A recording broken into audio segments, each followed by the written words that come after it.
2 and 2. How do you guys test your mics if they work?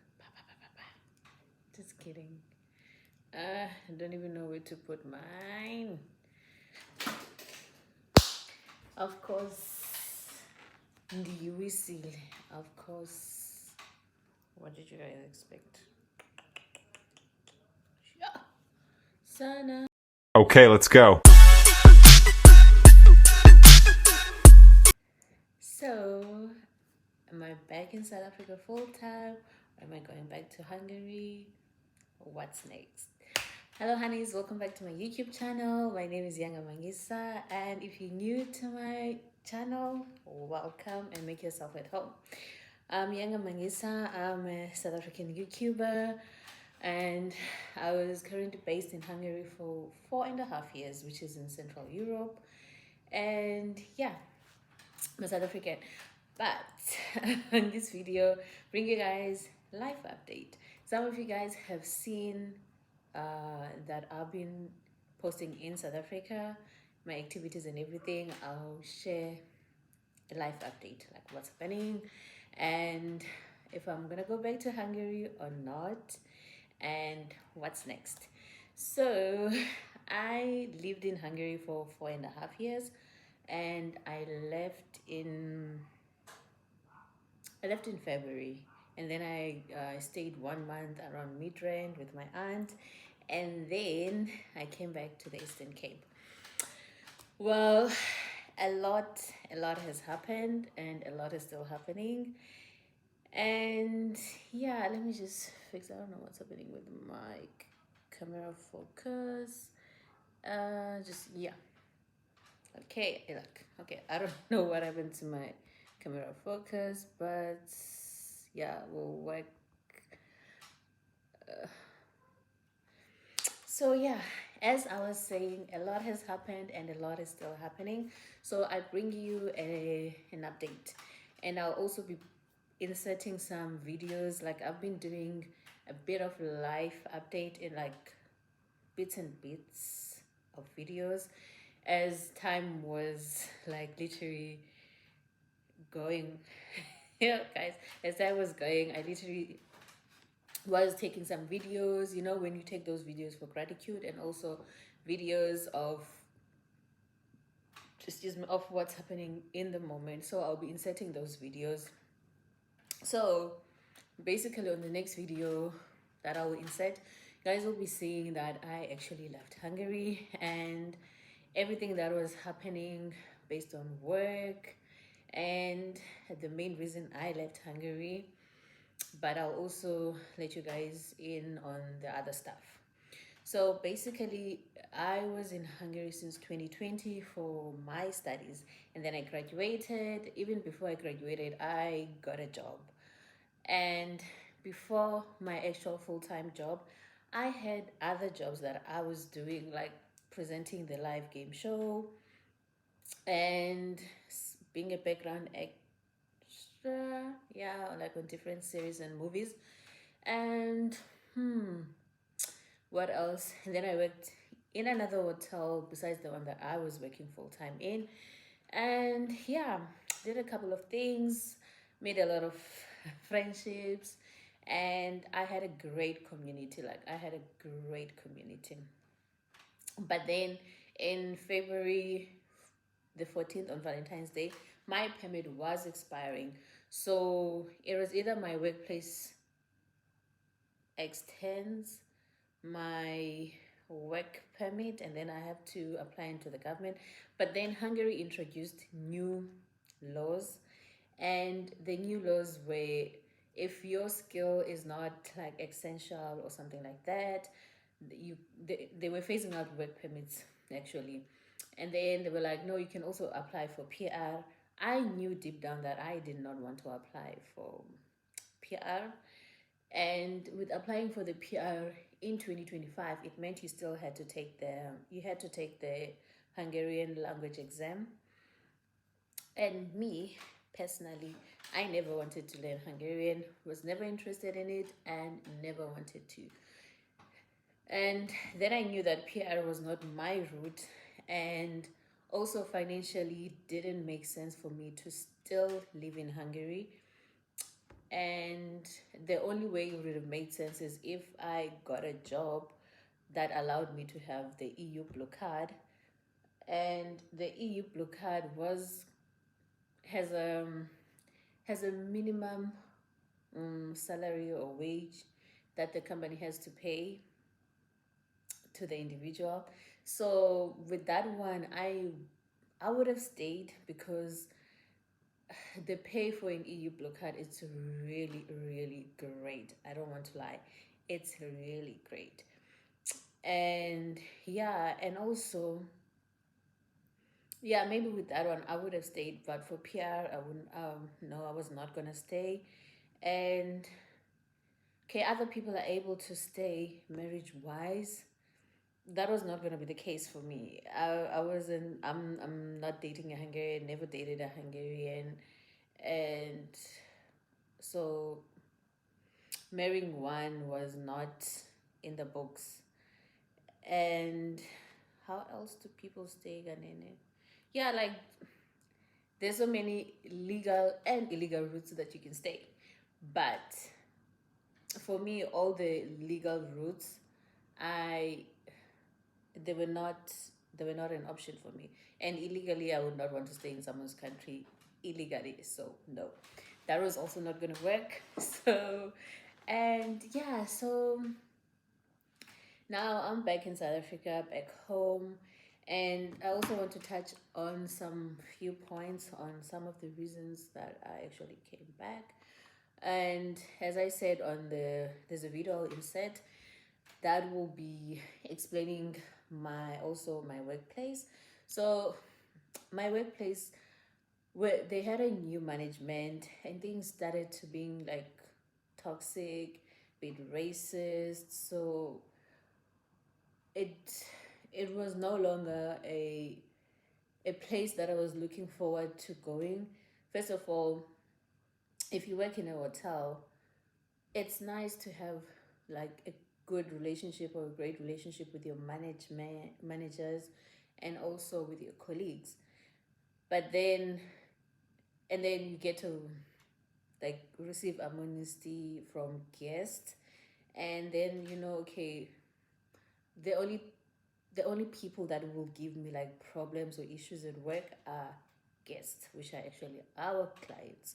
So that one you can overlook. But then when the workplace starts to become toxic, and I saw a pattern at my workplace, and I realized that this is not where I want to be. When you like you reach a year in a place, and sometimes you're looking forward to promotion, but in my where I worked, such things you were not gonna get because one of your skin color, also your nationality, those things were reserved for certain people, and you knew.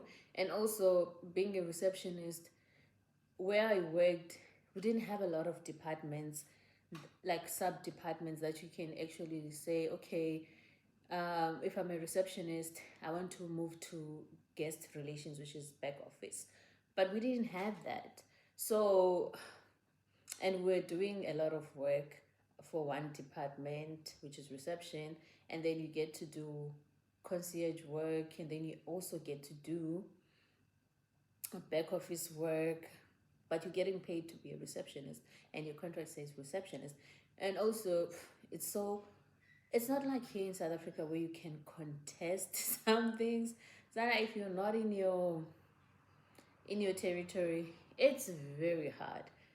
It's it's very hard. I don't want to lie. It's very hard to fight for your rights because these people have you on their hands. They have your work life into their palms. So yeah, so my toxic workplace. And another reason was uh, trauma from the passing of two family members. When I moved to Hungary, like nothing was happening at home, everyone was healthy. Yeah, we're in the middle of a pandemic, COVID, of course.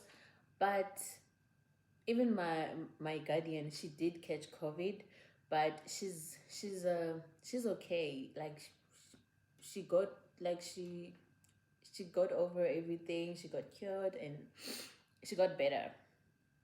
And then I lost my uncle, and for him, he was sick when he went to the hospital. But then, because it was in the midst of a pandemic, he got COVID in the hospital, and then he passed away.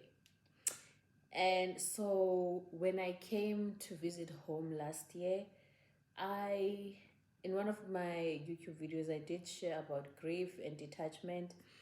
And when I came to visit home, everyone, it's you don't ever get over grief, but everyone had passed that tough grief stage, you know. And for me, I was like starting my grief because now I'm home. Yes, I broke down when I received the news. I broke down on the funeral day, especially my brother, my brother, my cousin brother, yeah, but my brother anyway. So when I got home, I was behind with grief, and everyone else is in their different stages of this grief. But for me, it's still new, it still hurts. And I even remember when we were having like a prayer and like for welcoming me back home last year. It was so hard for me because it felt like, it's like I would see my brother walk in maybe, and when I'm outside, like I would, like next to the garage where my uncle used to stand, that's where you would see him even when you are still coming into the streets. That's where he used to stand.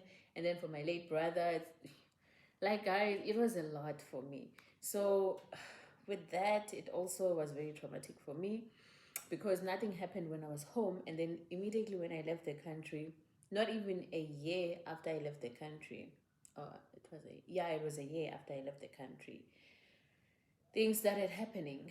Lost immediate family members, like immediate family members. So that was very traumatic of me. That was very traumatic for me to experience. And I was still a student when they passed away, so I could not even say, okay, I'm coming for the funeral. I could not do that because I didn't have money. I only had my stipend.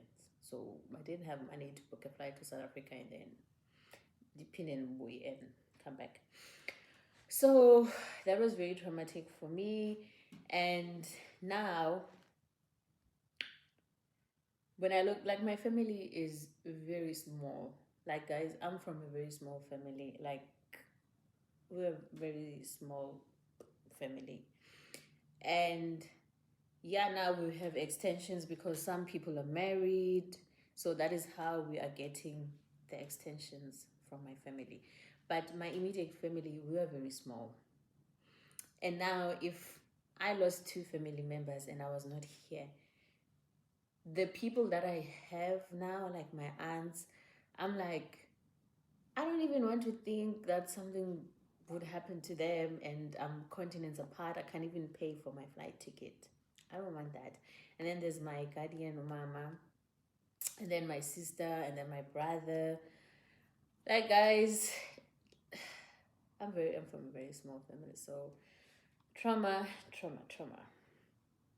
And also, there are things that needed my attention.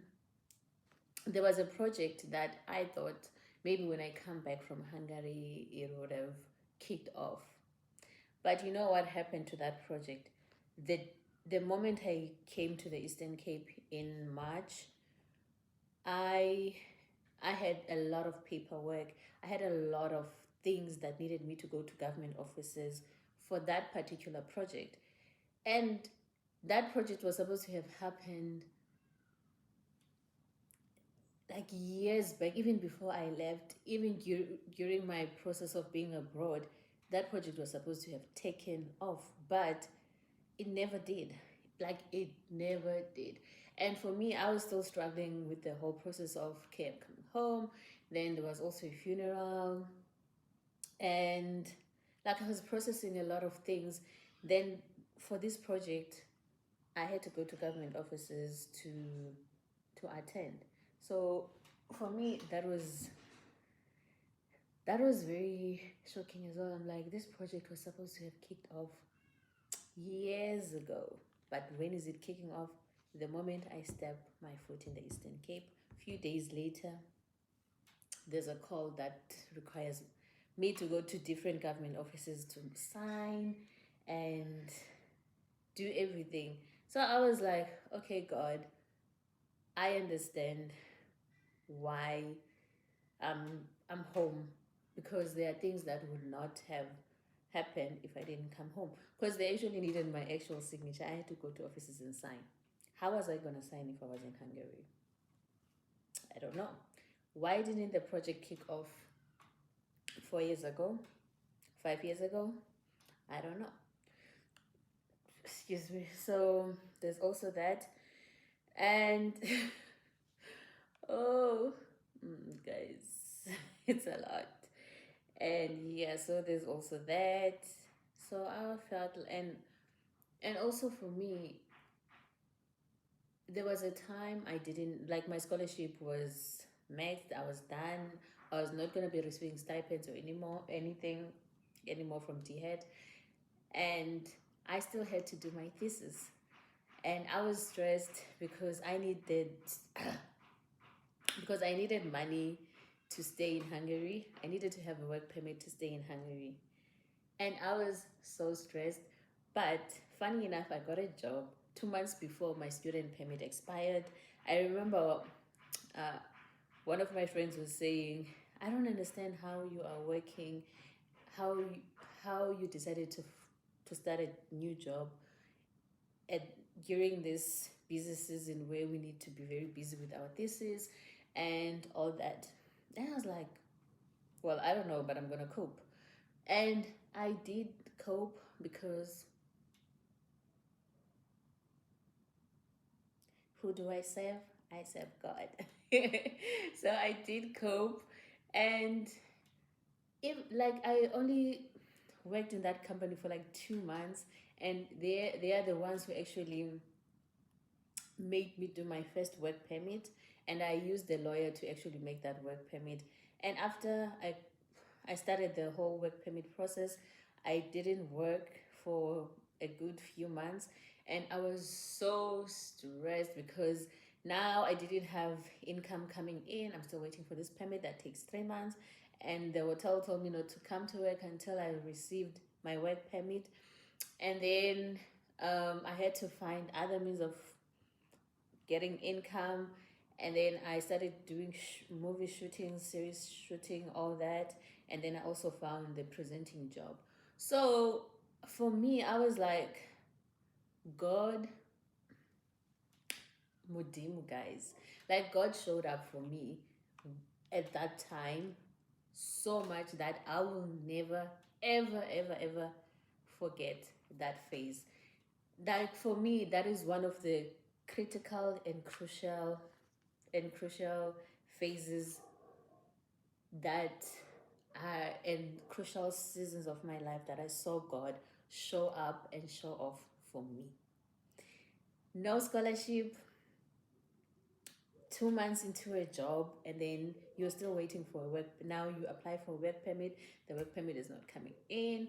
You are going to movie shootings because you need to stay in the country. You need to pay rent. You need to pay for your gym membership. You need to buy food. You need to survive. You need to survive. Now you're taking shoots, let's say 12 hours, we are shooting, call time 4:30 a.m. That is me. I went through that ish. And that season, God, like God really, really, really, really, really showed off and showed up for me. And I will never forget that season. So with that, I was like, okay, God showed up for me when I didn't have a scholarship, and then showed a way for me to stay in Hungary, and I got this permit. I didn't go back to the same company, but I still used the permit to stay in the country because it was not cancelled. So I was like, for this one, I don't want to stay in this company. I don't want to stay in this hotel anymore. And if when my permit expires, I don't want them to renew my work permit. And I just want to find a new job. And I prayed my way out of that job, and God answered. And then I was like, okay, if God wanted me to stay in Hungary, He would have found another way for me to find a job, like to find another job. As I was saying, so for me, I felt like if God wanted me to remain in Hungary, He would have helped me find a way to stay in the country. So it was time for me to move. And I also remember some of the prayers that I had last year. I was like, God, I want to leave this country. I don't want to stay in Hungary anymore because the economy financially it was not making sense for me to be there anymore. It was a lot, and rent kept getting expensive, and it takes in Hungary is like we're paying 30, was it 34, 37? Oh, guys, like tax was really, really, really, really, really bad in Hungary, son. Like, oh, it was a lot. So yeah, I think the tax was like 34 if I'm not mistaken. So even the tax, it was a lot, and the take home was not so great. And the company I was working for, it was overworking me. And uh, the last straw was actually when I would cry, not like cry because someone did something to me, like I would break down at work randomly.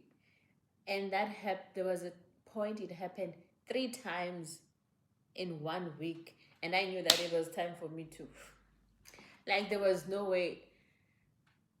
My mental health was going down the drain from my workplace. I'm like, Mesh knows the story.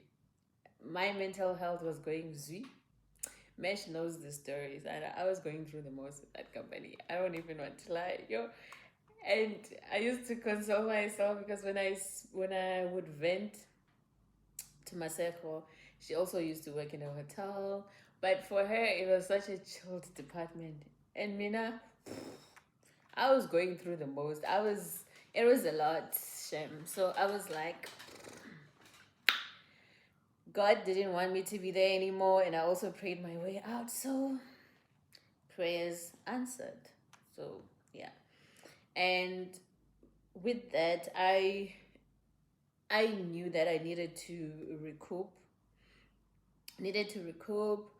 and try and like start afresh and figure things out. But I needed to be home to do that.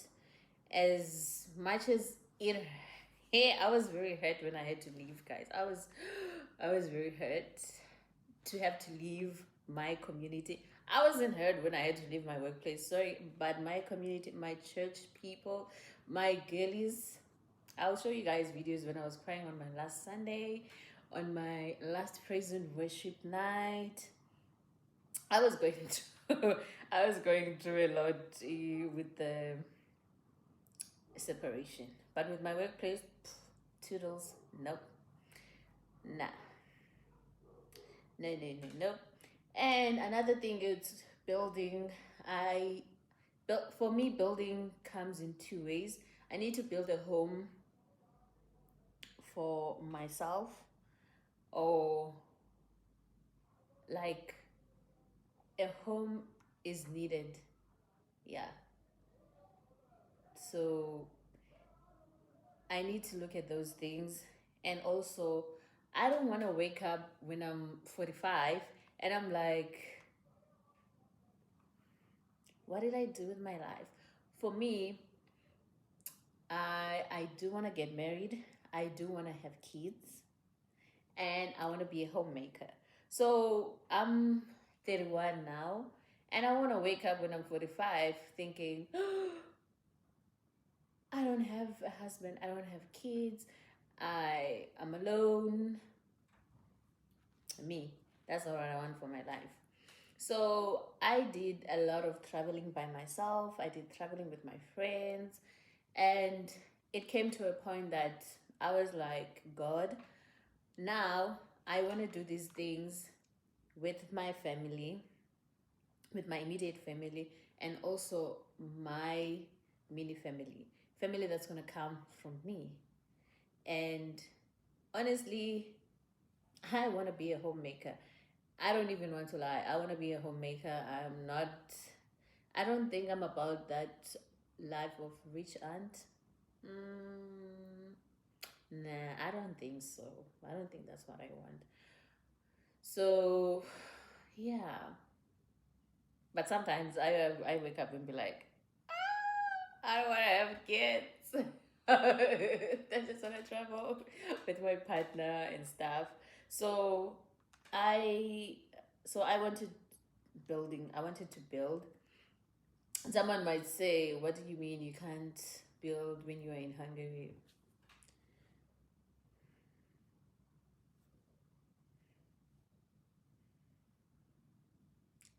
I had to come home to rebuild my life and also build something for myself. Mini family, yeah. So because I didn't want to wake up when I'm 45 and be like, I wish I had came back from abroad. Yes, you can build from abroad. I don't know what's happening with my thingy, guys. Yes, you can build even when you're abroad, but it also depends what you're looking for and all that, like what you're looking for and there are a lot of aspects to consider when you are looking for a partner. And no, I didn't come home because I'm looking for a partner, but it's it forms part of the small details when I say I wanted to build, because I don't want to wake up and be like 45, not married, no kids, or 45, no life partner. That's not what I want. Like, even if I want to travel with my partner in the future and all that, I have to start building. I have to start building. I have to start building me, and then the next person comes in. Yo, guys. So, yeah, came back home, back to running for my club. For came back, and I already had so many races done. But my first actual race that I registered for, it was for my club, and I just registered. I never trained for it. I registered because I wanted to use it as a reunion run, and I also wanted to support my club. I'll show you guys the pictures. I was wearing black, all black Sana, no club kit. And then I decided that I don't want to be paying temporal licenses. And so I went back to my club, registered. So, hey guys, so it's that. I'm in South Africa, no longer in Hungary. And what's next? What's next? I don't know.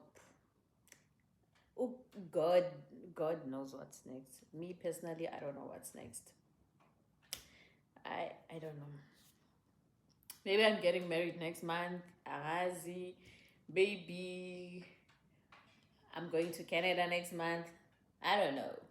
Like, I really don't know what's next, and uh, it's not easy to adjust, but it's life. I have to adjust, and at the end of the day, I will remember. And I had memories. I had like a great life in Hungary. No offense. Yo, so guys, I was saying, like, I had great memories, but I'm back home, trying to get my life together. It's excuse me, and just to see what God has planned for me on the next chapters. And one thing about me, I am not. I'm not opposed to living in a different country. I'm not opposed to packing up to go start over in a new country. Very open to those things. But for now, I'm still home, enjoying home. And yeah, that's it. So enjoy the the next videos, the next slides, and all that. Enjoy them, and please don't forget to subscribe, like, and comment section what you guys would like to see on the channel. And yeah, so thank you so much for sticking through with my channel, but please don't forget to press the subscribe button, the like, and do comment. And thank you so much, and enjoy the rest of the video. What do you do when the life you have known for 4.5 years suddenly has to change and you have to leave the place you called home for almost 5 years? Hello, honeys. Welcome back to my YouTube channel. My name is Yanga Mangisa, and welcome back to the set. Welcome back to my YouTube channel. And today, I don't know why my device is shaking. Sorry about that. But today, I bring you a very like a very serious sit down, and it's about my life changing from living in Hungary. As some of you guys might not know, I'm a South African that is based in Hungary. I moved to Hungary in 2020. I went there to study. I ended up finding a job, lots of jobs actually, before I actually got to have my full-time job. But yes, moved to Hungary. But I'll give you guys a background story because uh, it's an intense conversation. It's an intense conversation, and it's also very touchy for me. So might cry here. I don't know. Might cry here and there, but yeah, I'm bringing it as real as I can be and as raw as it is because it's still a fresh wound for me. I will probably upload this video like when I have healed because guys, when I have healed, I'll definitely upload this video. But for now, on real time, these are my real time emotions about the situation. So buckle up. Let me try and tie my hair. So buckle up a bit. It's gonna be a bumpy ride, I can say. It's not very bumpy, but it is a bumpy ride. So welcome back to my YouTube channel. My name is Yanga Mangisa. I am a South African that decided to uproot to Hungary in Central Europe. I stayed in the capital city, which is Budapest. So I moved to Hungary in 2020 in the midst of COVID-19. It was literally in the midst of COVID-19.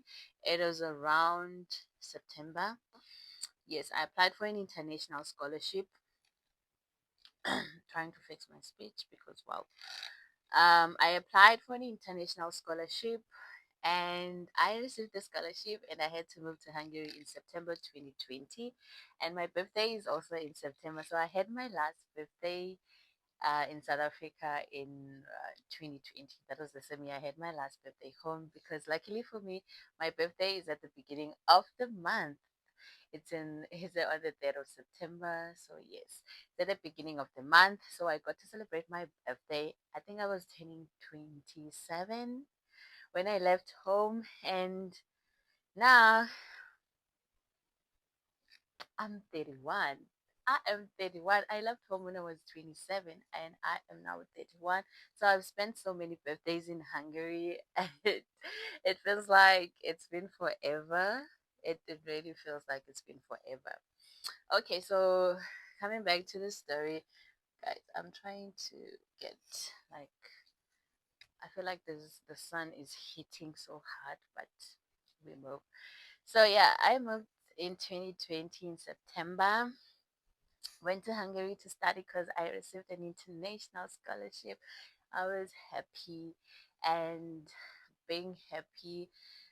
Well, I know people will say you'll be so scared to leave home, but for me, I was home, and it did feel like I was suffocating because I graduated from my national diploma in 2016, and I got an internship that fell to 2017. And in 2017, I was studying. I was still studying for my BTech. Yes, for my BTech. So, because now I was frustrated, I was not getting a job like most South Africans would relate. Like, I was. Well, unfortunately, I lost sound in for the rest of the video, but then I ended up getting the sound back, so I had to cut some parts. I hope you enjoy the rest of the video. Internship would deduct around 1,000 rand so that it could make me to be able to pay for my registration next year. So I initially had a working gap year, if you can call that. Um, and then I studied my, and then in January 2017, I registered for my BTech, started my BTech, and luckily, Dr. Mko, who was Mr. Mko then, had already told me that he wants me to be one of his students. So he wanted to be my supervisor. So he had already picked the students that he wants them to be under his supervision. Okay, no problem. But then I still had to finish the year for my internship. And he actually helped me to be able to balance my studies and my internship. Kudos to him, because if I had to leave my internship while because of my studies, oh man, it's gonna be sad, because my studies started like in February 2017, finished my internship in July 2017. So it was nice. Like, I was a working student, guys. There was money, and then I was a student. It was nice. And then 20 then we finished studies in 2017. Now we're in 2018. The graduation is going to be in 2018. But because you know how research goes, it goes to editing in South Africa, it goes to editing and stuff. And we literally we're pushing, but we ended up submitting around April, something like that. And it was said that my class will not graduate in May. We are going to graduate in October, which was going to be held in Umtata, not in East London. But you know, I don't know this perception that South Africans have about graduations that are in September. They feel like if you are graduating in September, it means you failed or whatever. I don't know where you guys get that perception, because my BTech class we submitted before May 2017, and our graduation was in October 2018. Oh, sorry, we submitted before May 2018, but our graduation was going to be held in October, not in May. So they told us that our class was going to graduate in October. So between um, between May and September, our class had nothing. Like, we didn't have classes. We were not having classes. We had already passed. Like, everyone passed. We passed in that class. I don't want to lie. I think there was only two students who didn't finish their thesis with us, but the rest, it was all good. So we all graduated in October 2018. But before that graduation, I got an opportunity to go to China with my friends. What was so nice about that trip, I did it with my friends, guys. I don't know how it would have been if I did it with other people, because the municipality was paying for like 3 students. So it ended up being us. I don't know how it would have been if I had that with other people. But the China trip happened in August 2018, and it was such a great experience. Came back in September, everyone was excited. Like, what did you guys learn? What did you guys learn and stuff? and it was great. Like we were soaking in all of that. My friends were still in uni, so they were still studying. I was done, and like we were soaking in on the we went to China, all expenses paid trip kind of vibes. So we're still soaking in on that. And then came October, and October I I was graduating from my BTech. Like I was graduating from my BTech. It was a honor grade, and it was all great. And I had my graduation in Umtata, and I'm from Umtata. My mom didn't have to like travel overnight to East London, like my first graduation. Like I was the one who came home, and kumnandi guys, like it was very nice. I like every time I see those pictures, I'm like, mom, like it was such a nice experience. So yeah, like I was given the privilege to actually be in my childhood home, to live and go to my graduation, to my university graduation. That was such a great honor for me, and I am happy and also glad that God offered me that opportunity to do it with my mom. And yeah, to do it with my mom. Because she's been my mom since I moved in this home when I was like in standard two with my birth mom. Yeah, so having to do that with mother, it was so nice. And then that was like 2018 October. Then November, everything kicks in. Now you are job hunting, you have these two qualifications, but what are they going to do for you? You are job hunting, and oh, guys, like seriously, job hunting, and then like things were very hard. I don't even want to lie, like things were hard. And being home when you know that like I graduated, I have this experience. I was an intern. I've worked in a restaurant. I've worked in a shop. I've worked in here. But why am I not getting a job? And I've studied so hard. Why am I not getting a job? Yo, guys, kunzima, kunzima, kuningi. Okay, so now comes, guys, we go for Christmas and stuff. Comes 2019 January.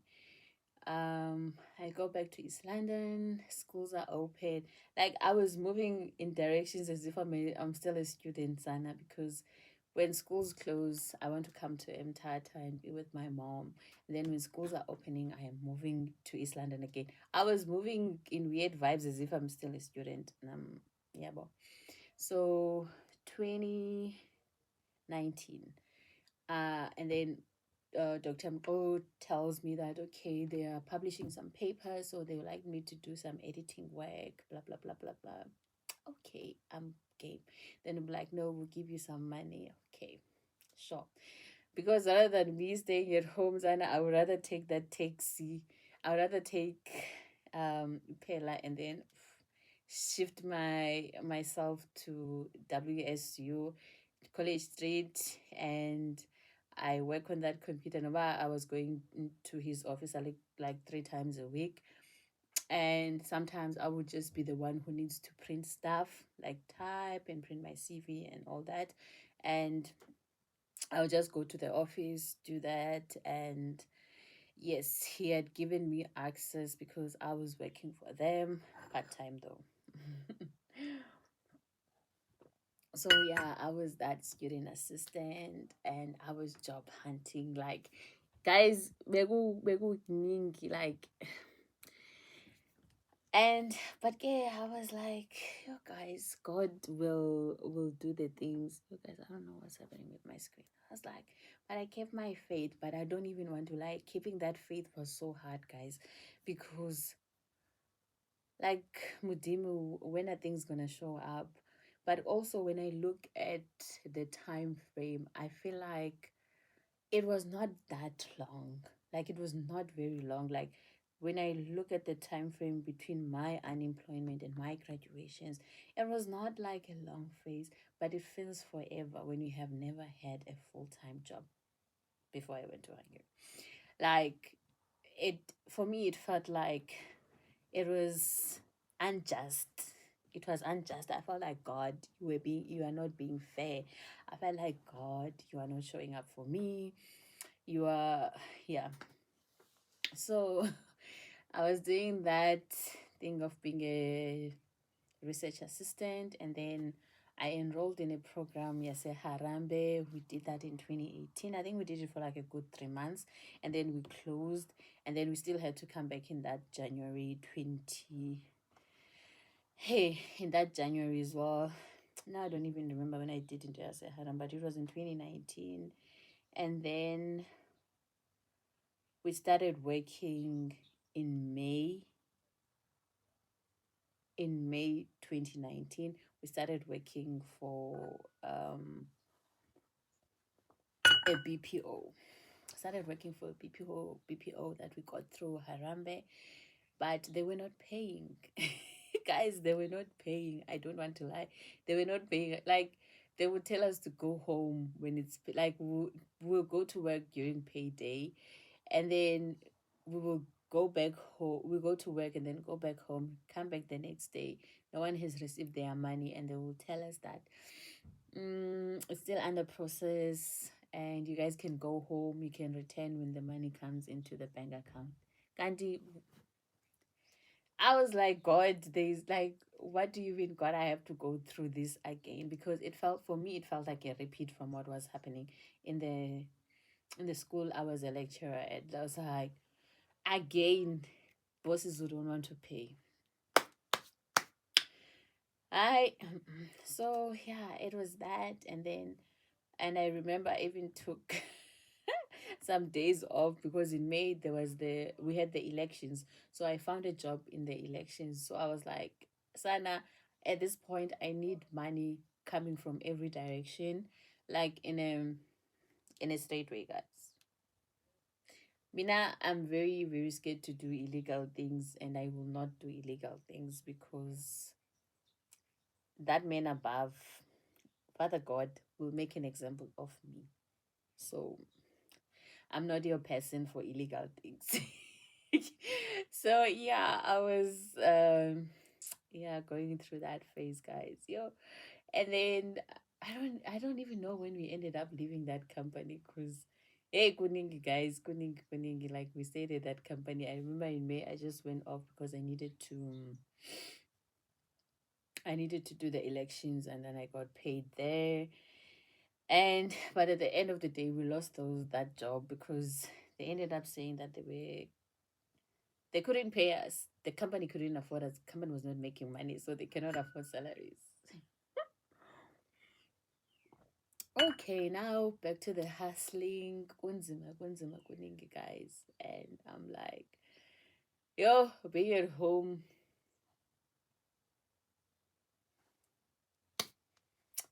Hi, Sana, 2 times graduate, and you are sitting at home. Okay, fine. 20, what was I doing in 2020? Okay, so now 2019, like my mind shifts. Oh, girl is focused on weight loss because I have a 5 a.m. club that I love, Sana, that is giving me dedication, consistency. I'm selling Herbalife, and yeah, and then jiggy jiggy. Um, I'm deep within running, like deep within running. I'm paying for races. I've joined a running club. Hi guys, good evening, good evening. I don't even know where I was getting the money to register for my club, for my races, because by the time I was deep into running, I was not working. Like guys, I was not working. But my last race was paid for by my aunt, and I had saved up money to pay for 2 oceans, and there are people who would register races for me, like oh Maduna would register, and who else have I asked? Oh, guys, man, you guys know yourselves. Like, I had such a great support system in running. I did this toto. You can like, guys. I would take care. You guys were great. So like, people would really support you, whether they were uh registering races for me, or they were seconding, or they were just being themselves. Like, I didn't feel like I was unemployed while I was like, I felt like I was a full-time runner. I guess signed up because I had such a great support system. You know, on Mondays I was at OK at 5 a.m. and then I would go home at like 6. Tuesdays 5 a.m. at OK, and in the afternoon I will be doing speed training with elite runners. Like, my life was around running, and I'm so grateful for that, because for me fitness is such a sanity thing. It's a health and sanity thing for me, because it gives me it gives me, oh guys, I don't even know how to put it in words, but it gives me something to look forward to, and also it keeps my mind busy, and I don't feel, excuse me, I don't feel like emotionally consumed, because now I have this thing. It's a stress reliever. What. So I was deep into running towards the end of 2019. So 2019, yeah, December, and then girls registered for Two Oceans 2020. Two Oceans is gonna be Nini around Easter time in April. Kanje, yeah. Boom, boom, boom. We hit what we call COVID-19.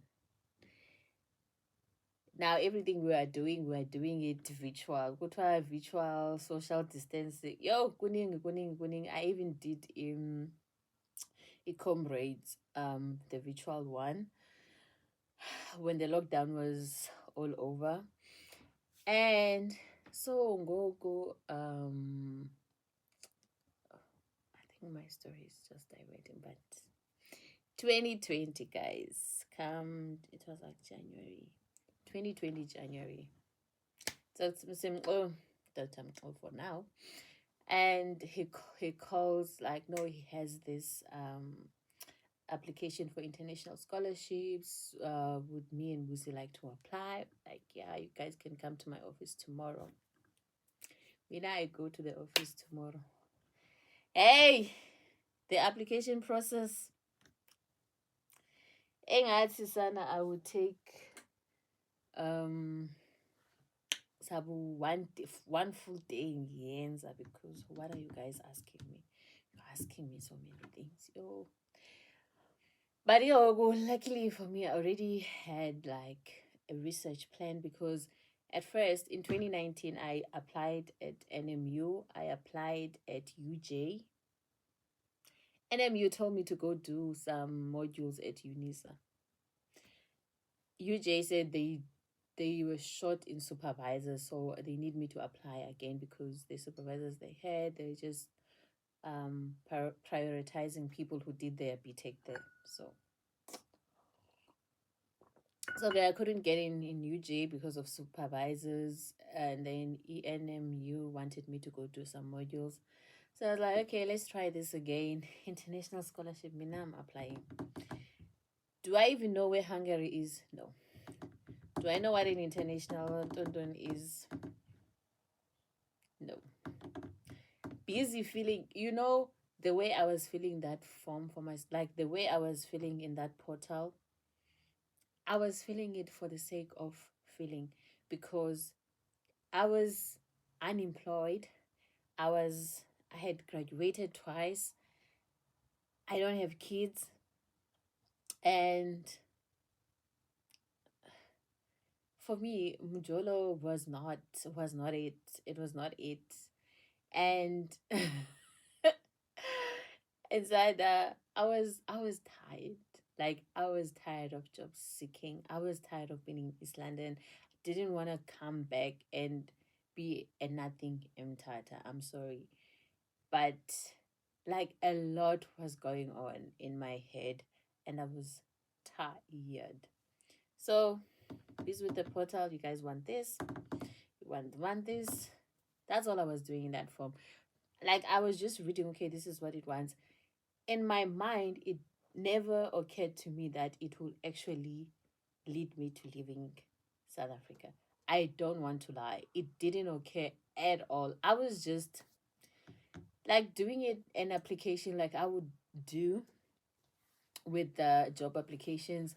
Now, guys, I could be filling in a form and I would not even see that because that's how desperate I was to find a job or to study.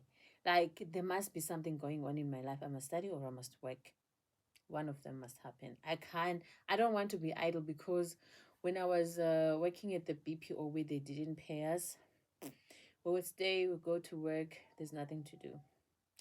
And they're just playing on the computers. That's even how I ended up doing a TAEFL because I had so much time. And at some point, I was saying to myself, uyayazi uba lapha sizorusa ingqondo. Like, not doing nothing, your mind is at rest. I was like, what if I go back to school and I can't function because here we come every day, but there's nothing to do. We literally don't have anything to do. There's no campaigns to do. We're just sitting until 4:30. I was like, my brain is at rest. Like ego rest mode, it's not working. And I was very scared because I was like, what if I get a job? And then now my brain has frozen. Guys, a lot of things were going on in my mind. I was like, okay, I need to do a short course, Nyan, just to keep my mind active and my logic. A lot of things were going on. I don't even want to lie. So when I submitted my application on the day of the deadline, that day of the deadline, and I made my submission, to Melanje, it was like send. And every time they would send me emails on the portal that okay, this is the next stage. Okay, I'll be waiting for that stage. Like nothing was exciting for me. I don't want to lie. Nothing was exciting. And the only time that I'm actually able to keep ahead with what the scholarship requires is actually now. And then now I'm able to say, okay, the time frame for nominations is this, the time frame for entrance exam is this, the time frame for interviews is this. It's only in 2025. It's only this year that I'm actually in line with the whole process. Okay, nominations, this.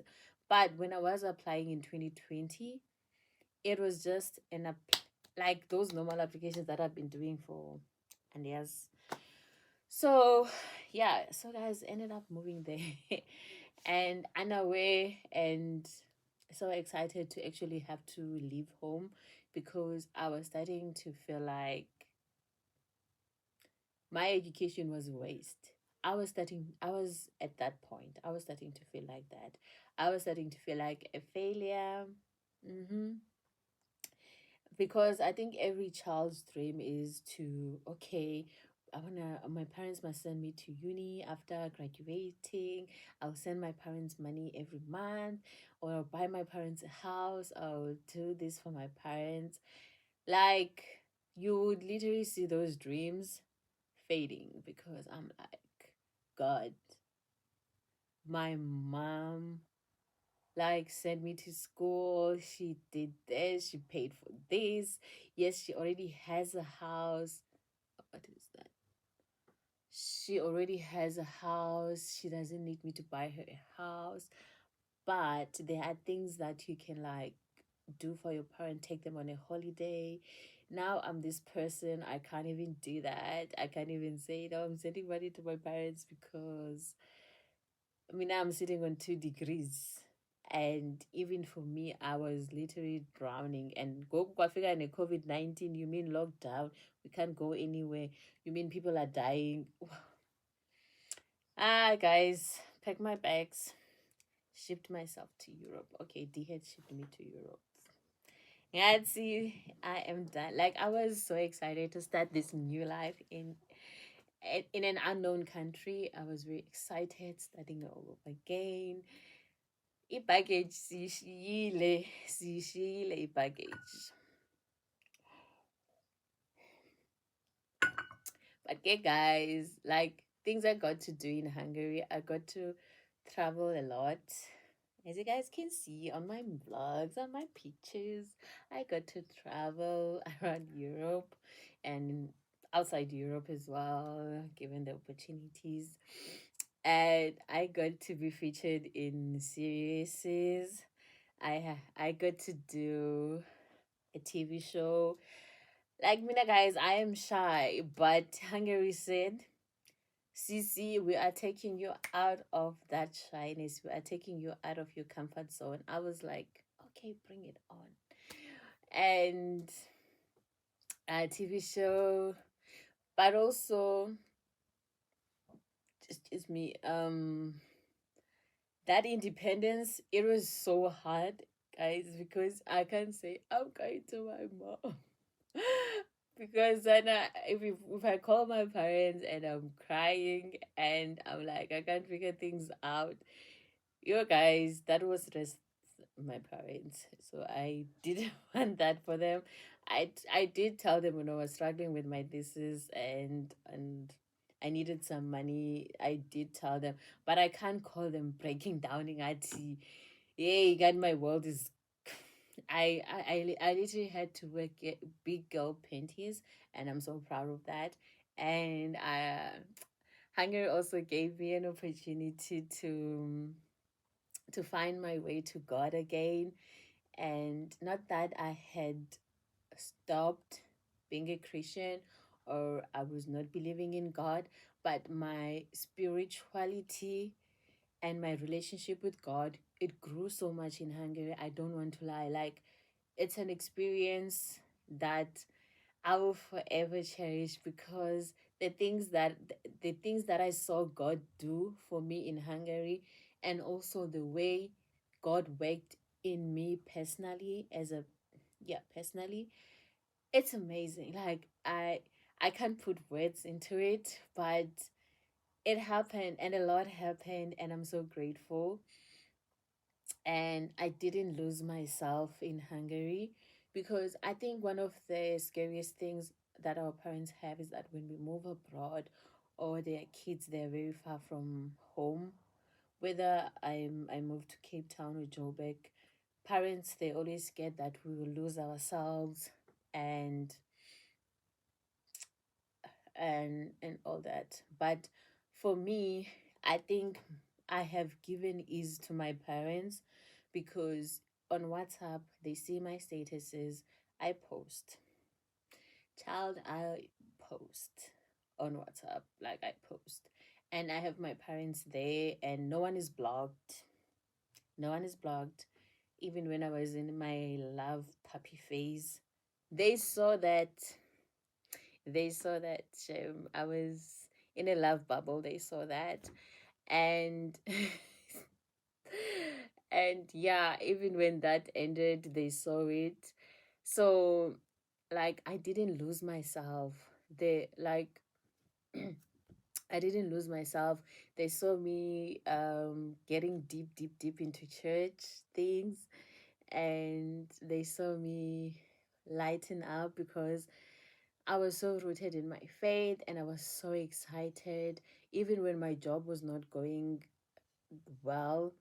But like my Sundays, guys, when I would have to go to Riverside, my heart was at peace. And like the church community that I got in Hungary, it's different than the church community that I know here back home. I don't want to lie, it's very different.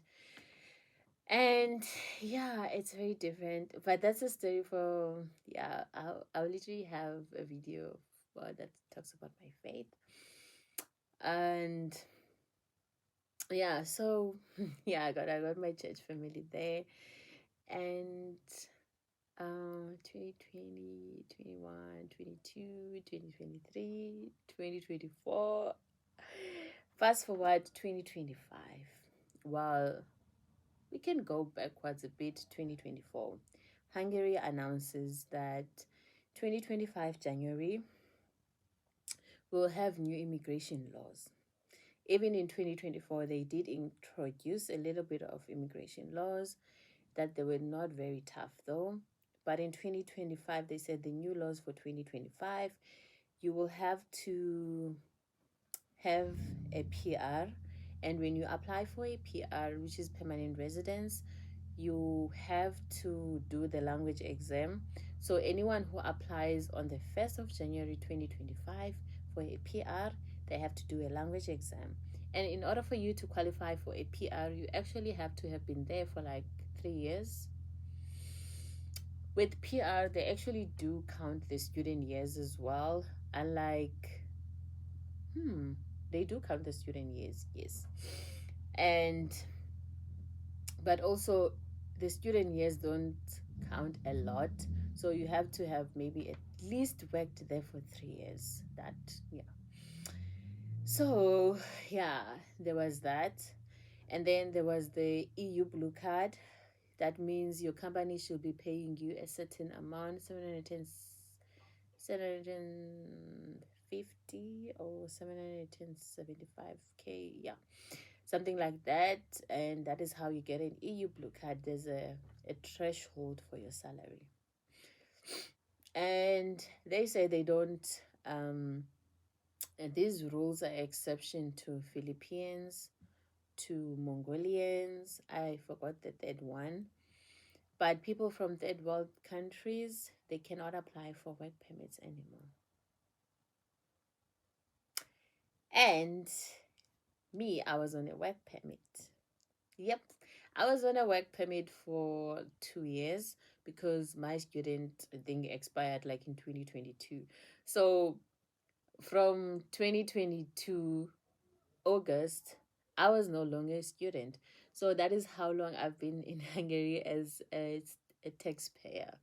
From, yeah, I wasn't a student anymore. So I had odd jobs, and then I actually got a work permit, and a work permit maximum it's 2 years, and after that your company can renew. But then for me, unfortunately, when the 2 years was coming to an end, it was when the new rules had been enforced. And also the company that I was working for, it didn't it was phasing out um third world nationalities. Yeah, it was phasing them out. They were doing it indirectly, unfortunately, but the moment they changed management, they were doing it indirectly. That we don't want foreigners. Anyone who needs to have a work permit, we can't hire them. That was literally the new management rules, and he did it indirectly. And but luckily, us people who were in a work permit and were hired before he came, we already saw the strategy that, okay, this person only wants um Hungarians because he's from there. He only wanted Hungarians. Okay, it's okay, that's what you want. But what was the most annoying thing was that now I was the one training the new people who were Hungarians, because Sana, my colleagues, they all poof, they all left. So now imagine training your replacement. And in 2024, I was literally praying to God to get me out of that place, because I saw how with the new management, and I saw how it was literally, you know, it was pricking me. It was turning me into someone that I'm not. And I hated it. Like, I hated it. I would pray to God, like, when you're having a shift and you would randomly have a breakdown, like, that is how bad things were for me. Because I was like this place, like, God, why am, like, God, I know I prayed for this job, but now this is what is happening in the job. I would literally say to God, I'm grateful for the opportunity that has been offered to me in this company, but now I am enough. And I know people would say, no, all working places, they are blah blah blah blah blah blah blah, like akukho mnandi emsebenzini. But if I can be if I can cry because of how hard things are there for me, if I can cry 2 to 3 times a week in the same place, and it's just a breakdown, it's not like it's a breakdown of how hard things were for me there. Like I was like, God, this is not it. Like I was like, God, I know my permit is gonna expire like next year in 2025. But God, when my permit expires, I pray they don't renew it, and I pray I get a better job, or I pray that even when they don't renew it, I would leave the company, even if I don't have another job at that moment. But God, I am this is what I'm praying for. Like I prayed for my way out of that company. I don't want to lie. And because I was having those breakdowns, I remember we even asked the manager, like, are you guys gonna renew my permit? Like I asked him so many times and he was blue ticking me. And I was like, and then I remember 2 to 3 months before that, people will be asking me, oh, so your permit expires, what are you gonna do? I'm like, I don't know, are they gonna renew? I'm like, I don't know, and I don't care. For me, I'm just putting my trust and my faith in God. That's all I can do. And that's what I'm going to do. If God wants me to stay there, I will stay. But it's not what I want for my life. Excuse me. Because, Sana, I was shedding tears in that place. Like serious breakdowns. And now you are training people, new people, you are training trainees as well, who have to submit their logbooks. And it's a lot. You are not even getting paid enough. You are suddenly like, I was a front desk receptionist. That was what my contract was, and that is what I applied for. But you will be shipped and you'll be told you have to do a shift for concierge. When you look at other hotels, concierge is done by men. I'm just a woman. Like concierge is done by men in other places. And then there's a front desk. So the person who's in the front desk is not the person in concierge. Concierge is for people who applied to be in concierge. And Mina, now had applied for be front desk, and now you're telling me I must be in concierge. And now you can't, like, yo guys, it was a lot. Like it was a lot. And I feel like I could do a whole video about my experience working in that hotel. And like it was a lot, because I feel like if you are an employer and you want people to take on another department, speak to them about it. Don't force, because for us, we were forced, guys. We were forced. Like, talk about it, like lay it on the cards, like this is what is happening. The company maybe doesn't have money to employ people for that department, and I would need you guys to chip in. Like, speak to us, negotiate. Don't force 3 departments in one department, in one role. Like, what are you doing? Like, why?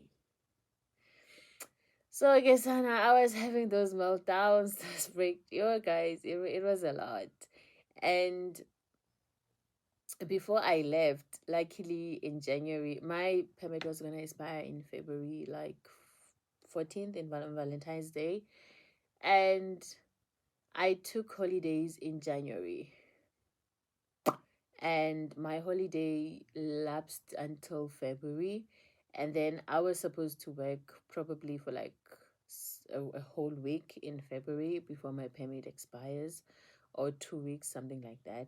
But they told me that I don't have to work. Like we negotiated, like I don't have to work. Then they would it was like a paid leave of some sort, and I took that. Didn't want to go back. And I'm so happy that before I left, I actually went on holiday. It was the cruise. I actually went on a cruise. And I remember when people would ask me, like, vacation, when are you going back to work? I'm like, I don't work anymore. Guys, saying that, it like as someone who was coming from unemployment, when I was saying that, it felt like, yeah, like it felt like something has been lifted out of my shoulders, because like I don't work. No, I don't work anymore. At that time, I'm on a vacation on a cruise. Like, no, I don't work anymore. What? Like, when are you going back to work? Ah, I don't have a job anymore. Literally, that is how I was answering people. Like, I don't have a job anymore. I don't work anymore. That was me. That was my life, and I was not lying.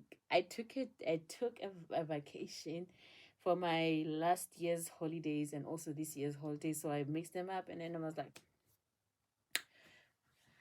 holiday. When I came back, I was coming back to pack my 4.5 years in Hungary, coming back in February, and I had to pack out that life. It was very hard. Like the packing, I was check if I have snippets or videos of me packing, but it was a lot. And I was packing, and my friends were like, when they were doing like a get goodbye thing, yeah, I've even posted pictures of such. They were like, this doesn't feel like a goodbye, it feels like a see you later. Don't know about that. Don't know about that, but yeah, they said it feels like a see you later, and I hope so. We hope so, because there are things like to a point that I packed. Yes, I packed most of my stuff, came back home with 3 big suitcases, one small suitcase, a backpack. Yeah, that's how I packed. And then other stuff, I asked my friends to keep for me, please. And they kept them. And then house utility utensils like your air fryers, I asked my friends to keep them for me. Like, ingathi ngimuntu othi ngishaye return, I am coming back. So yeah, guys, living in Hungary for 4.5 years. I unfortunately had to come back home in February 2025 on the 14th. I landed actually at OR Tambo on the 14th of February, the day my permit was expiring. I had already landed in SA, and yeah, I landed. I had an online interview while I was landing. And yeah, so where to from here? I don't know. I'm job hunting. And by the time I post this video, maybe I would have gotten a job in South Africa or in another country. I don't know. But I came home, recouping. Unfortunately, my recouping is filled with a lot of things. Um, it's filled with a lot of things, because now we are preparing for a burial at home. So I haven't spent time with with most of my family members, because now we are preparing for a funeral and everyone has left me. The day I came home was the day they were going to the village. So in a few days I'm gonna see them, and we're gonna prepare for the funeral. And yeah, so by the time I post this video, yeah, the funeral would have passed, and I would have healed from my uproot from coming back to Hungary. But also another thing is that I was praying to God, like at church, guys. Yo, nah, I was such a crybaby at church, and I'm so happy that Riverside Church was actually offering the platform for me to be a crybaby. Like, guys, I cried at church. I was a crybaby. And I remember on the last praise and worship, yo guys, I cried. We were praying over for the Hungarian laws, like everyone who's affected by these laws. If there's anyone who's affected, and then I raised my hand, and then I had people pray over me. The Kami, the pastor's wife, prayed over me. Kate prayed over me. Yo, guys, like it was a lot, and my emotions were all over the place. Like I cried so much. I remember when my friends would be asked, "How are you feeling about it?" I'm like, "I'm okay." But your son, when I'm at church, I son, it was Cry Me a River. Do you know Cry Me? Yo, guys, it was Cry Me a River when I was at church. Even on my last Sunday, because I think I left on a Thursday, or I left the country on a Friday. But on my last Sunday, yo, people would say, we heard that it's your last Sunday today, and you have to go back to yo guys. Cry me a river. That Sunday, I felt like yo, I want to buy my tissues because yo, I was a hot mess. I was a hot mess. You guys being Kyla, like I cried. And also remember my Riverside has like two services. So I was in the morning service because my friends they wanted us to go out. So you are in the first service and now people are coming in for the second service. First of all, when we came in the morning, I was supposed to be a greeter, but I couldn't greet because Mina, I was crying, I was emotional because people are saying their goodbyes before the service, and then when the service ends, they are saying their goodbyes, and now there's people for the second service. They are here.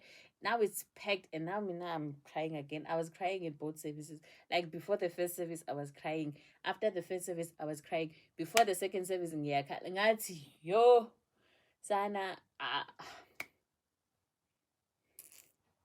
me sana. I was such a crybaby at church, but because you guys, oh God, you God, Father God, and my church community, my girlies, my family. So, so yeah, guys, yeah, I ended up having to come back to her from Hungary, and what? Today is like the last, 30th of March. So I've been back for like 2 months. I don't know how long it would have been when I post this video, but today is the 30th of March, and I've been back in the country for 2 months. Yeah, I stayed 1 month and a half in Midrand with my aunt and my nephew, and now I'm back home trying to figure things out. I'm still yet to sit with my mom, so I feel like even time will pass by so fast that I will not even feel that thing. But yeah, I am job hunting in South Africa and internationally. So Mnake, I am that girl who is forever ready to pack and leave. The unpacking is not easy though. But now, excuse me, I'm just the girl who is not afraid to start over in a new country. So, excuse me, that will happen until I settle down, get married and have kids. That will stop. But for now, as a single, motherless, is that a, no? As a single, how guys? Let's leave it. As a single human being that does not have a childless. Yeah, we will leave it at that. So yeah, guys, I had to pack. Yo, yeah. Now I could not believe it that I had to pack 4.5 years of my life back into a suitcase. Was it an easy thing? It was not easy. Like as much as I wanted like better opportunities, like to either leave Hungary to be in a better country, because first of all the cost of living went very high, and rent in Hungary is so expensive. You can literally not, like, affording a studio is something else. A studio will be like 10,000 rands a month. So like the cost of living started to be very high, and I felt like there was no growth anymore. And guys, like, and also the currency is not the greatest. Oh guys, the currency, oh, even the rent is better than the Hungarian forint. So that was another thing. So I was like, oh, maybe it's time for me to move to another country. But to Father God will shake things out. Your permit will expire. That company will not renew it for you. We'll shake things up. So guys, it was not easy, but Kengoku, as a person who has so much faith, who is a born again Christian, who like I I I won't say I pray every day, because some days are very hard, and I just have a conversation with God and be like, God, today is very hard. Like, I don't have the words to pray, but you know my heart, you know my desires, and I just put on worship. Yeah, well. So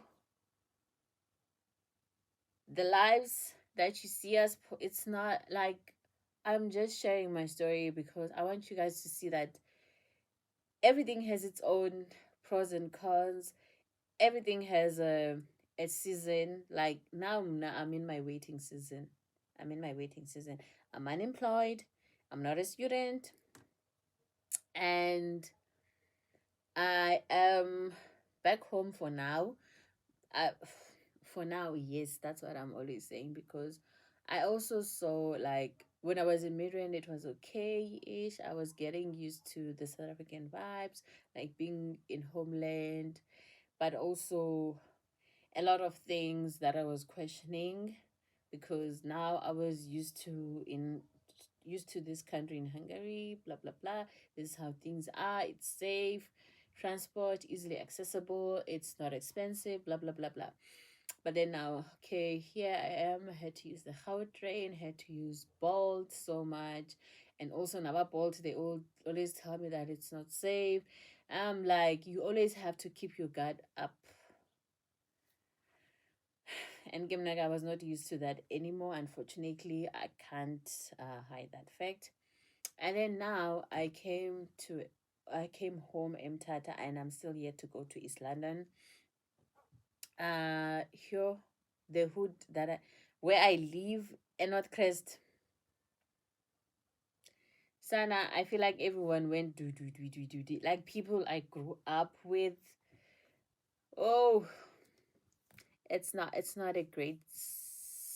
Oh, guys, it's not a great sight. No, kubi, it's bad. Like, guys, I don't know. Like, it creeps me up, and it literally says, "Baby girl, you are not staying here."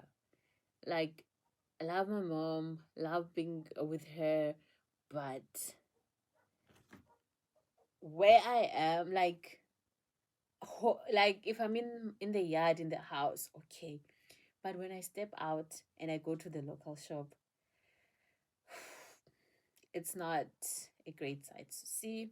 You see people you went to school with, like not literally the same school, but same grades, you are in the same age, and then you see people who were like years behind you, they were going to their modern schools, but now they are literally nothing. Like, they are nothing. They are there asking for money from people. It's pretty hard. And some of these people, they have homes, like they have their parents, but they just want to chill there. They want to chill there all day. They want to drink, smoke. They don't have a purpose. They don't want to wake up one day to go to a job. They still have their parents in their homes, but they just choose to gallivant and be there all 24 hours, which is such a suicide shame. That is not what I want to be surrounded by. So it's enough. It's an enough why for me to say, "Ngiyabaleka," like I'm literally running away from that. And I would rather have Amanda be sitting in the Pagamile or whatever. But what I'm seeing outside, guys, it's not. Even yesterday when I went to town and then I was having a conversation with the lady that I know, I know her from church, and then she works in the taxi industry. She's not a taxi mafia, but she works in the taxi industry. She rides and stuff. So she was telling me about her progress, and I'm like so proud of her, because she still does the same job that I left her doing.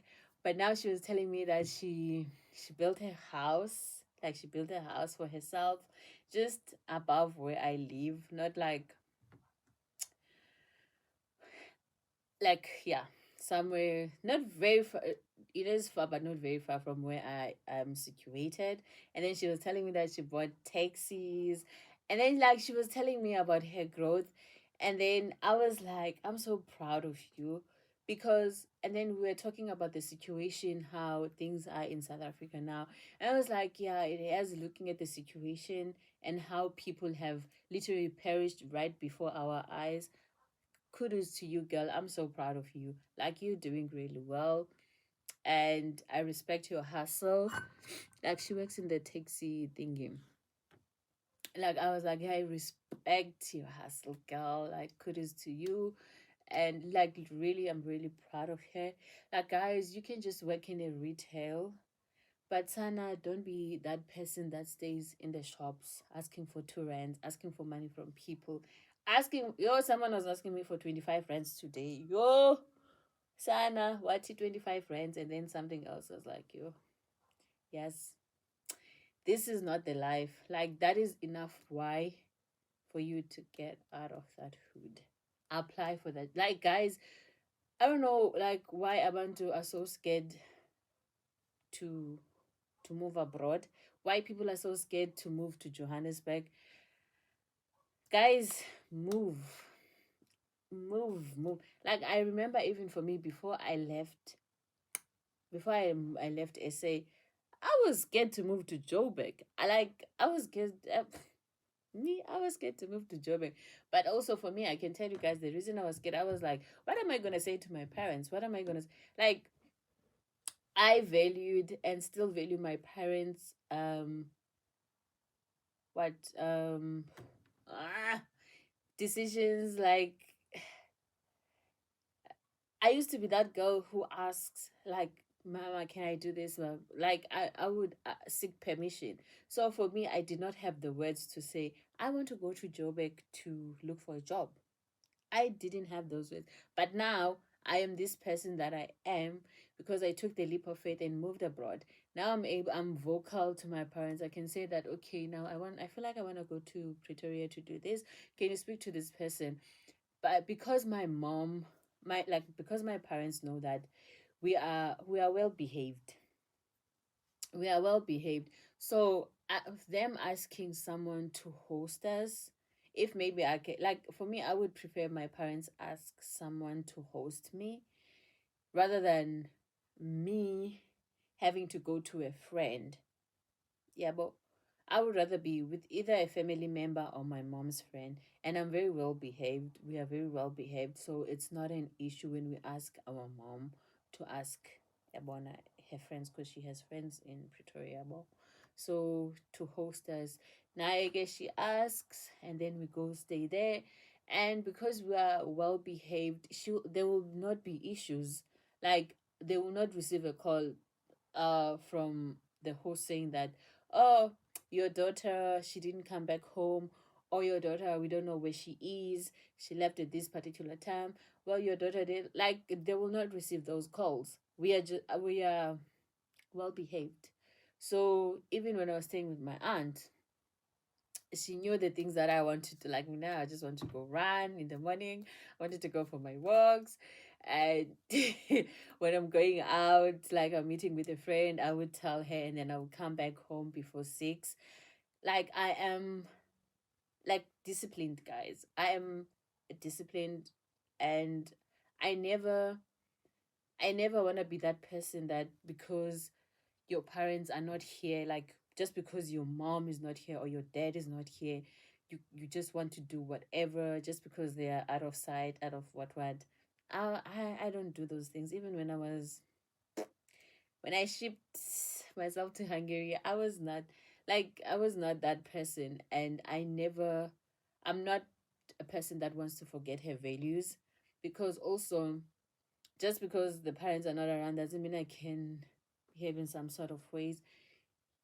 So yeah, so those are some of the things that actually make our parents to be comfortable, knowing that, okay, no, I know my child, they will behave well, they blah blah, the values, blah blah blah. We've never had scandals for this, for this, for that, for that.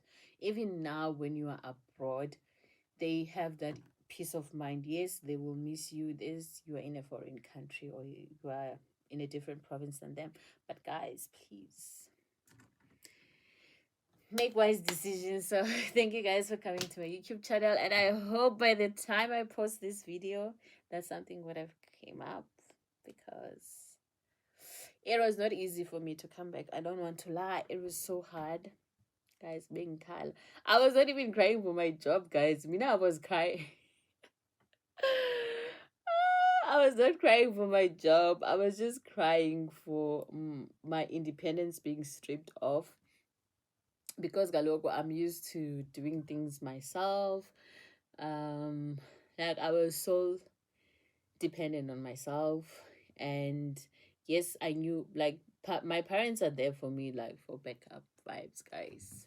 They will not abandon me. But like being independent, doing things yourself, I like that. And then I was a renter, guys. When you rent, I was responsible for paying rent. So that was very hard for me. Like I'm like, okay, now I'm going home, I'm going back to someone else's roles. Like it doesn't matter. Like as you grow older, you like your own space. Like you like your family, you like your parents, yes. But as a person who has been exposed to their own space, you like your space.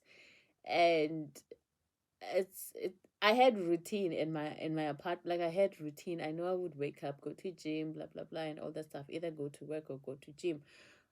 And I had a routine. It's not like I want to say I'm gonna sleep until 11, blah blah blah. No, it's just being in your own space, in your comfort zone, in your space. This is your bed. Nobody, it's not your bed. And being comfortable, guys. I don't know how to explain it. Just being comfortable. So having that stripped of you, and now you are back at your parents' house, and now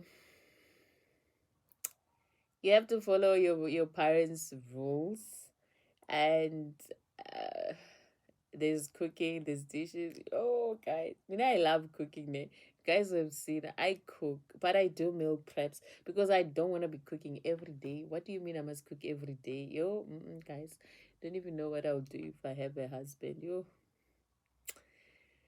but yeah, I'm that girl, and can go. When I'm thinking of going to town, I can't stay like until late. And even now, like the sun is setting, has set actually. I can't think I'm gonna go for a run because Galoko, I am back here. I am back here in South Africa. If you go for a run, Sana, you someone might kidnap you, someone might want to mug you, even your train. Sana, you might even come back not wearing your shoes. You might come back without your watch. And guess Anna, one thing I've told myself is that here I'm not running with my phone. I just leave my phone. Even when I was in mid-rent, Sana, I would leave my phone. I think I walked I ran or walked with my phone like twice in mid-rent. Otherwise I was just leaving it behind just with my watch. And Tata is worse than mid-rent. So Sana, I'm even scared to go for my morning jogs, but I know, but from tomorrow I have to actually start doing them. And yeah, and also, yeah, we are entering April, which is the month of faithfulness, the fruit of faithfulness. We are doing the fruits of the spirit actually with Abombumili Dwaba. So April's theme is faithfulness, and March it was gentleness. So even on days like I didn't feel like going for a walk, I would give myself self grace, and I'll be gentle with myself. If I can wake up in the morning, I'll just take a walk in the evening. So that's what gentleness was actually teaching us: being gentle with others, being gentle with yourself. And yeah, it was such a great theme. And yeah, man, I'm just an obedient servant, I can say. Just being an obedient servant and just taking it one day at a time. And guys, thank you for coming to my YouTube channel. I hope you enjoyed the video. And yeah, they say never be afraid to start over, and you can start over as many times as you need. Bye. Good morning, graduate. Good morning.